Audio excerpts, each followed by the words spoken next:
আমার মতো কে কে সরিষা ইলিশ খেতে পছন্দ করেন? হুট করে মনে হলো সরিষা ইলিশ খাবো, সেজন্য ঝটপট সরিষা ইলিশ রান্না করলাম। ভাবলাম আপনাদের সাথে শেয়ার করি। সরিষা ইলিশ রান্নাটা আমি একটু অন্যভাবেই করি। আমি এখানে কাঁচামরিচ, পেঁয়াজ হালকা বেটে নিয়েছি। আমার কাছে মনে হয় একটু বেটে দিলে সরিষা ইলিশটা খেতে ভালো লাগে। সুন্দর করে ভেজে নিয়ে একটু লবণ, হলুদের গুঁড়ো, সরিষা ইলিশে হলুদের গুঁড়োটা একটু কম পরিমাণেই দিবেন। দেওয়া হয়ে গেলে সামান্য পরিমাণ পানি দিয়ে নেব। আমি সরিষা ইলিশে সাধারণত একটু কালিজিরা ইউজ করি। আমার কাছে কেন জানি কালিজিরার স্মেলটা ভালো লাগে সরিষা ইলিশে। এভাবে একটু পানি দিয়ে হালকাভাবে কষিয়ে নেব। কষানো হয়ে গেলে আমি কয়েক ফালি কাঁচামরিচ দিব। এখানে আমি ৩ পিস সরিষা ইলিশ রান্না করেছি, খুব কম পরিমাণে রান্না করেছি। সুন্দরভাবে কষিয়ে নেওয়া হয়ে গেলে আমি হালকা পানি দিব। যেহেতু ইলিশ রান্না করতে বেশি সময় লাগে না, তাই সরিষা বাটাটা আমি একদম লাস্টে দেব, রান্না হওয়ার ৫ মিনিট আগে। আপনারা চেষ্টা করবেন রান্না হওয়ার ৫ মিনিট আগে সরিষা দিতে।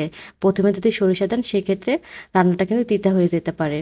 এই দেখেন ঝটপট আমার সরিষা ইলিশ রেডি হয়ে গিয়েছে এবং খেতে দারুণ মজার হয়েছে। ধন্যবাদ সবাইকে ভিডিওটা দেখার জন্য।